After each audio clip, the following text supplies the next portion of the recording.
আগে আছে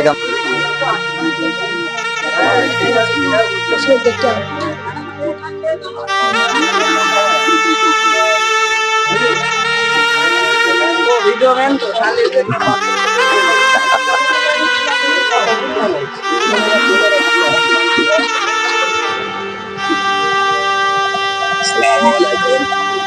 আমরা সকাল সন্ধ্যা কুষ্টিয়া চ্যানেলের পক্ষ থেকে আপনাদেরকে জানাই আন্তরিক শুভেচ্ছা। আমরা এখন যাচ্ছি নদী পথে, আমরা মোহনা ঘোরার উদ্দেশ্য আমরা রওনা দিচ্ছি। এখন আমরা আপনারা দেখতে পাচ্ছেন এদিকে এই ব্রিজ থেকে আমরা ছেড়ে যাচ্ছি এখন মোহনা ঘরের দিকে। আমরা আপনাদেরকে দেখাই এই সব সাইডগুলো এই সাইডগুলো দিয়ে আপনারা দেখতে পাচ্ছেন পানির ভিতরে অর্ধেক ঘর ডুবে আছে।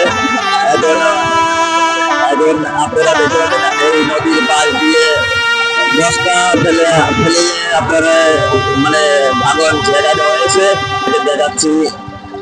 এখন এই গড়াই নদী মানে পানির উপরে যারা বসবাস করছি না অনেক গর্বের মধ্যে দোয়া করবেন যেন এরা তাদের পানি তুলে এরা ভালোভাবে বাস করতে পারে।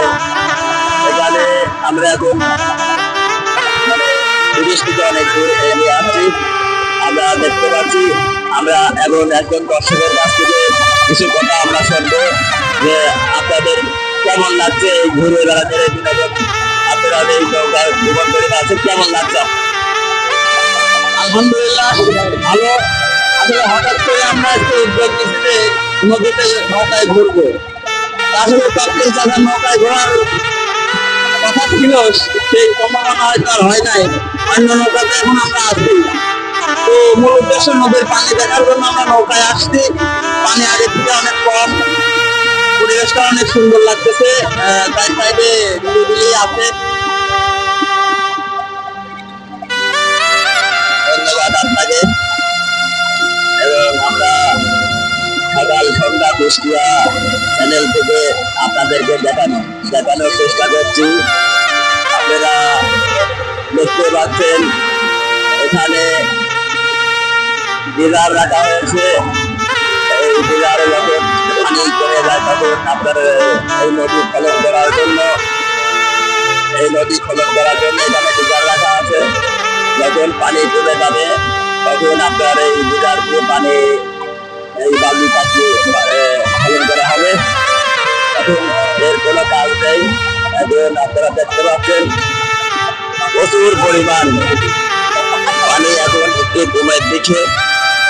কয়েকদিন যেরকম পড়েছিল পানির আমরা আতঙ্ক ছিলাম, আমরা অনেক আতঙ্ক ছিলাম। এখন আমরা সেই আতঙ্কের থেকে এখন একটু আমরা মানে বিরত আছি বা এখন পানি যদি এখন কোনো রকম আমাদেরকে এখন আতঙ্কের ভিতরে করছি না।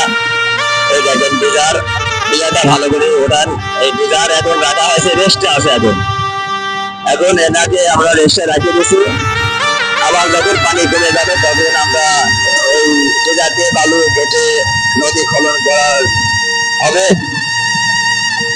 এবং দেখছেন এখানে ভালো ভাবে এখানে আমরা রেখে দিয়েছি। এটা রাখার জন্য আর একটা উপকার হয়েছে আমাদের, সেটা পানির যে একটা স্রোত, এই স্রোতটা অনেকটাই এই ডিজারে ঠেকা দিচ্ছে। এই স্রোতটা মানে বাড়ির দিকে যাচ্ছে না, মাঝখান দিয়ে স্রোতটা বের হয়ে যাচ্ছে। তো এটা রাখার জন্য আমরা এক ধরনের উপকারী পাচ্ছি। এটা দেখতে পাচ্ছেন রেনিকের বাঁধ। এই রেনিকের বাঁধ আমরা আপনাদেরকে এখন দেখাচ্ছি। রেনিকের পাশে দেখছেন এটা হচ্ছে একটা বন। এই বন না থাকলে আরো আমরা আতঙ্ক থাকতাম বেশি। বনের কারণে আপনার অনেকটা বাড়ি মানে স্রোতে ভাঙছে না। দেখতে পাচ্ছেন এখানে কত সুন্দর ভাবে মানুষ ঘুরতে আসছে এবং মানুষ ঘুরছে, বসে আছে। এখানে আপনারা জোড়ায় দেখতে পাচ্ছেন অনেক বিনোদন এখানে পাচ্ছে না। এখন আমরা এই রেডিকের বাঁধ দেখতে পাচ্ছি। এখন অবশ্য সন্ধ্যা ঘনিয়ে আসছে, এখন মানুষের খুব একটা ভিড় নেই। আপনারা যদি আমরা একটু আগে আপনাকে দেখাতে পারতাম, ওখানে প্রীতি মালায়ালা আমাদেরকে স্বাগতম জানাচ্ছেন। এখন এই দেখেন, এখন তারপরেও সন্ধ্যা হয়ে গেলেও এখনো মানুষ আমরা অনেককে দেখতে পাচ্ছি। এরা এখনো এখানে এই রেডিক পাটে ঘোরাফেরা করছে। এরা হয়তো বা সন্ধ্যার আগে এখান থেকে চলে যাবে। এখানে এগুলো আপনারা দেখেন, পানি কিন্তু অনেক উপরে ছোঁয়া ছোঁয়া হয়ে গেছিল, এখন অনেকটাই পানি নিচের দিকে নেমে এসেছে। আমরা আপনাদেরকে দেখালাম রেডিকের বাঁধ। এখন আমরা চলে যাচ্ছি মোহনার চরে। আপনাদেরকে আর একটা ডিজার আমরা দেখাবো, সেটা সামনে।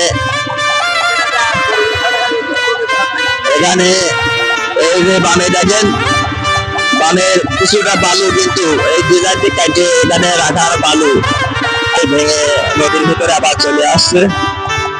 তো আমরা আপনাদেরকে জানাই রাখি, হয়তোবা পানি যদি আবার বাড়ে তাহলে আবার একটা ঝুঁকিপূর্ণ থাকবে। আমরা আশা করছি পানি আর বাড়বে না। এই পানির বিষয় নিয়ে, পানি বাড়ার বা